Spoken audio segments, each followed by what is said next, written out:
राज्य बदलिला सरकार हेले बदलिला नहीं प्राथमिक शिक्षा व्यवस्था यथापूर्व तथा परम अवस्था चली प्राथमिक शिक्षा व्यवस्था कहुए आज शिशु कालीर भविष्य हेले शिशु मान भाग्य गढ़ा चली गछ तले कौटी श्रेणीगृहर अभाव तो केउटी शिक्षक नहांती एभली अवस्था शिशु किभली देशर भविष्य हो पार ताहाकु नहीं प्रश्नवाचक सृष्टि होइछि।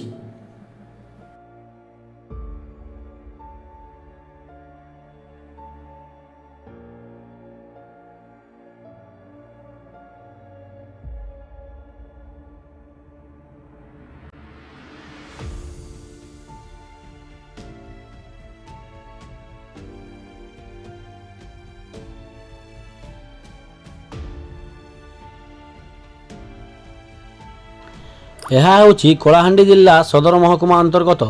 ଦେବପୁର ସ୍ଥିତ ଦେବକୀ ଉଚ୍ଚ ପ୍ରାଥମିକ ବିଦ୍ୟାଳୟ। ବିଦ୍ୟାଳୟଟି 1965 ମସିହାରେ ସ୍ଥାପିତ ହୋଇଥିବା ବେଳେ ପ୍ରଥମ ଶ୍ରେଣୀରୁ ଅଷ୍ଟମ ଶ୍ରେଣୀ ପର୍ଯ୍ୟନ୍ତ ପଢ଼ିବା ବ୍ୟବସ୍ଥା ରହିଛି।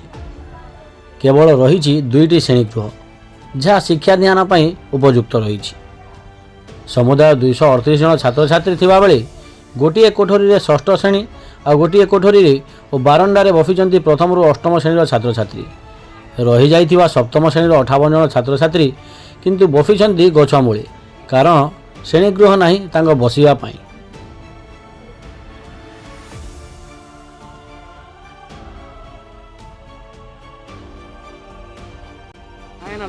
सुभाष माझी सर कहाँ के बाहर बसी ना पाठ पढ़ुछ आज सर कुटरी तो नहीं ना सर क्लासरूम के बनु नहीं ना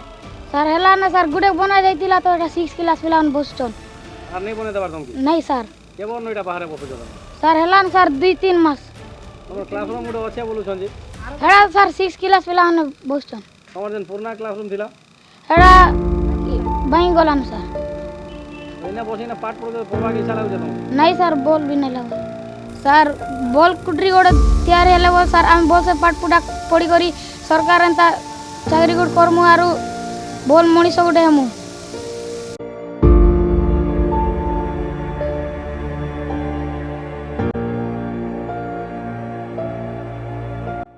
शुणिले तो मोहन सरकार कौन कहउछंती एई कोमलमती शिशु जनक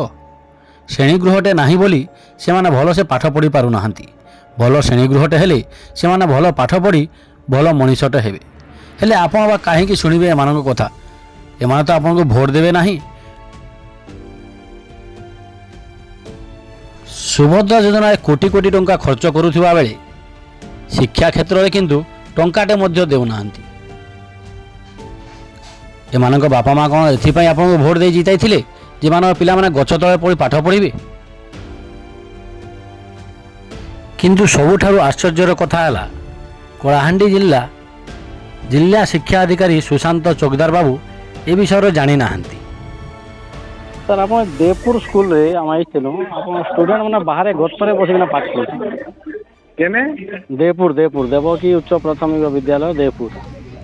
अच्छा प्राइमरी स्कूल रे सर तो इमन को लाइक काना सर बोले क्लासरूम रो सुविधा नहीं पाला माने आसी बाहर पाठ पढ़ु गछ तले सर आपण के अभियोग हिचे कि नहीं आपण ए जानि छथि नहीं जानबा एटा फर्स्ट टाइम नहीं मैं नहीं जानी। जिल्लार शिक्षा अधिकारी और राज्यर शिक्षा मंत्री निजे एसी गाड़ी बुलूचंती एसी रूम रे बसी काम करूछंती हेले जेउ माननको तदारक करिया पई सेमाननको दरमा मिलुछि सेमाने बसिचंती गछ तळे।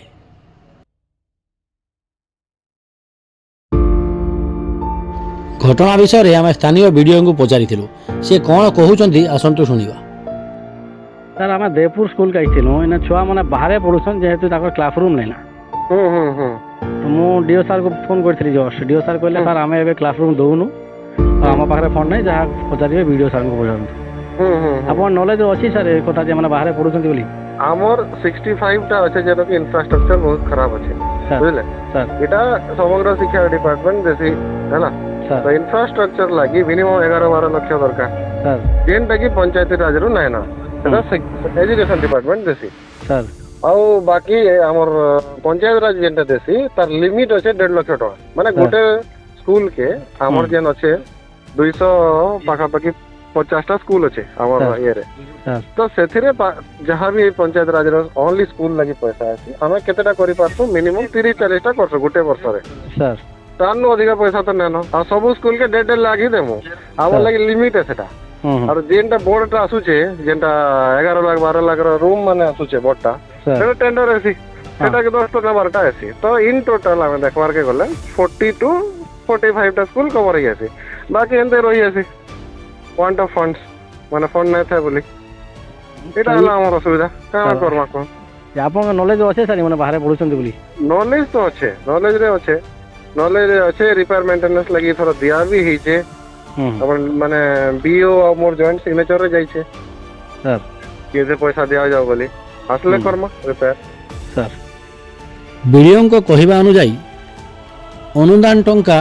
ଶ୍ରେଣୀଗୃହ ନିର୍ମାଣ ପାଇଁ ଯଥେଷ୍ଟ ନୁହେଁ। ଶ୍ରେଣୀଗୃହ ନିର୍ମାଣ ପାଇଁ ଯେତେ ଟଙ୍କା ଦରକାର ସେତେ ଟଙ୍କା ତାଙ୍କ ପାଖରେ ନାହିଁ। ତେଣୁ ଶ୍ରେଣୀଗୃହ ତିଆରି ହୋଇପାରେ ନାହିଁ। ସେ ଜାଣିଥିଲେ ମଧ୍ୟ ତାଙ୍କ ହାତରେ କିଛି ନଥିବାରୁ ସେ ଏହାକୁ ନେଇ କିଛି କରିପାରୁନାହାନ୍ତି। ସେଥିପାଇଁ ତାଙ୍କୁ ଖରାପ ବି ଲାଗୁଥିବା ସେ କହିଛନ୍ତି। ଆସନ୍ତୁ ଶୁଣିବା ଆଉ ଜଣେ ଛାତ୍ର କ'ଣ କହୁଛନ୍ତି। ମୋ ନାଁ ବିଜ୍ଞାନ ଦାସ କେନ୍ କ୍ଲାସରେ ପଢୁଛ ମୁଇଁ ଅଷ୍ଟମ ଶ୍ରେଣୀରେ ପଢ଼ୁଛି। ଆଜି ଏଇନା 7 କ୍ଲାସ ବାଲେ ବାହାରେ ବସିକିନା ପାଠ ପଢୁଛନ୍ତି ତମେ ବି ନା ପାଠ ପଢୁଥିଲ କି ହଁ ଆମେ ବି ଶିକ୍ଷାସ ବେଳୁନ ଆମେ ବାହାରେ ବସିକିନା ପାଠ ପଢ଼ୁଥିଲୁ ତାପରେ ଅଧିକା ପିଲା ହେଲା କେ ଆମେ ଭିତରେ ବସୁ ତାପରେ ଇମାନେ ଆର୍ଥରକେ ବାହାରେ ଆସିଲେ ଏଇଟା ତମର ବେଳୁରେ ଚାଲି আছে ତାর আগুর বিজাল ତାର আগলি ବି ଆଉ କେତେ ଲୋକ ବସିଥିଲେ ଆମ ଆଗ ସିନିୟର ମାନେ ବି ବସିଛନ୍ ଏବେ ଯେମାନେ 9th 10th ମାନେ ପଢ଼ୁଛନ୍ ସେମାନେ ବି ଏନ୍ତା ବସିକିନା ଯାଇଛନ୍ ସାର୍ ମାନକେ ବିଷୟରେ କହିଛ ହଁ କହିଛୁ ସେମାନେ ବି ଅଫିସନେ ଲେଖିକିନା ପଠେଇଛନ୍ ବାକି କିଛି ରିସ୍ପନ୍ସ ଦେବାର ନାହିଁ ସେମାନେ আগলি পুরা রুম মানে ଏବେ ফাটি আসলানে আমাকে বসবা অসুবিধা নেই না বসবার লাগে অসুবিধা হচ্ছে পাঠ পড়বার লাগে অসুবিধা হচ্ছে হচ্ছে সেটা এইসা ସବୁ কাদো কাদো হয়ে যাচ্ছে সাটমন কোনো পানি টপকাউছে আমি সরকারকে অনুরোধ করুছু যে আমকে ক্লাসরুম দিয়ন ସବୁ ପିଲାମାନକେ যাতে আমকে সুবিধা হো পাঠ পড়বার লাগে ଗ୍ରାମବାସୀ ଶ୍ରେଣୀଗୃହ ନିର୍ମାଣ ପାଇଁ ସରପଞ୍ଚଙ୍କ ଠାରୁ ଆରମ୍ଭ କରି ବଡ଼ ବଡ଼ ଅଫିସର ପର୍ଯ୍ୟନ୍ତ ଗୁହାରି କରିସାରିଲେଣି ହେଲେ କିଛି ମଧ୍ୟ ସୁଫଳ ମିଳୁନାହିଁ।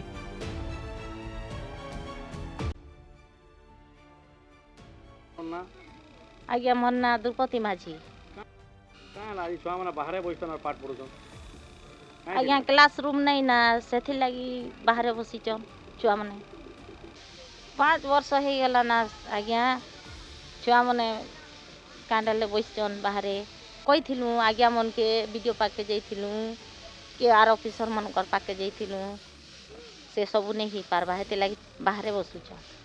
ଆପଣ ଛୁଆ ବି ପଢୁଛନ୍ ଆଜ୍ଞା ଆମର ଛୁଆ ବି ପଢୁଛି ଆପଣ ନିଜେ କେବେ କହିଛନ୍ ଯେ କିନା ସରକାରୀ ଅଫିସର କେ ଆମର ଛୁଆମାନେ ବାହାରେ ପଢୁଛନ୍ ଏଟା ବ୍ୟବସ୍ଥା ଆଜ୍ଞା କହିଛୁ ତ ଆଜ୍ଞା ମନକେ ଆଜ୍ଞା ମାନେ ତ ଶୁଣବାର ନେଇ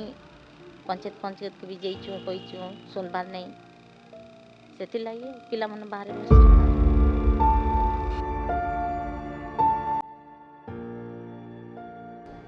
ହେ ମୋହନ ମାଝୀ ବାବୁ ଆପଣ ଏବେ ମୁଖ୍ୟମନ୍ତ୍ରୀ କିନ୍ତୁ ପୂର୍ବରୁ ଆପଣ ବି ଜଣେ ଶିକ୍ଷକ ଥିଲେ। ଯଦି ଆପଣ ଶିକ୍ଷକ ହୋଇ ଛାତ୍ରମାନଙ୍କ ଦୁଃଖ ବୁଝି ନ ପାରିବେ ତେବେ ବୁଝିବ କିଏ? କେନ୍ଦ୍ରର ଶିକ୍ଷାମନ୍ତ୍ରୀ ଓଡ଼ିଶାରୁ ହୋଇଥିବା ବେଳେ ରାଜ୍ୟର ଶିକ୍ଷାମନ୍ତ୍ରୀ ପଶ୍ଚିମ ଓଡ଼ିଶାର କିନ୍ତୁ ପଶ୍ଚିମ ଓଡ଼ିଶାର ଶିକ୍ଷା ବ୍ୟବସ୍ଥା ଆପଣ ଦେଖିପାରୁଥିବେ କେଉଁଭଳି ଅବସ୍ଥାରେ ଚାଲିଛି ପଶ୍ଚିମ ଓଡ଼ିଶାରେ ଶିକ୍ଷା ବ୍ୟବସ୍ଥା ପ୍ରାଥମିକ ଶିକ୍ଷା ବ୍ୟବସ୍ଥା ଭୁଷୁଡ଼ି ପଡ଼ିଛି। ଲୋକେ ଆଶା କରିଥିଲେ ଡବଲ ଇଞ୍ଜିନ୍ ସରକାର ଆସିବ ଓ ଶିକ୍ଷା ବ୍ୟବସ୍ଥାରେ ପରିବର୍ତ୍ତନ ହେବ ହେଲେ ସେହି ଆଶାରେ ରହିଯାଇଥିବା ମନେ ହୁଏ। କଳାହାଣ୍ଡିରୁ ସଂଗ୍ରାମ କେଶରୀଙ୍କ ସହିତ ଅନିଲ କୁମାରଙ୍କ ରିପୋର୍ଟ ସତ୍ୟର ସ୍ୱର।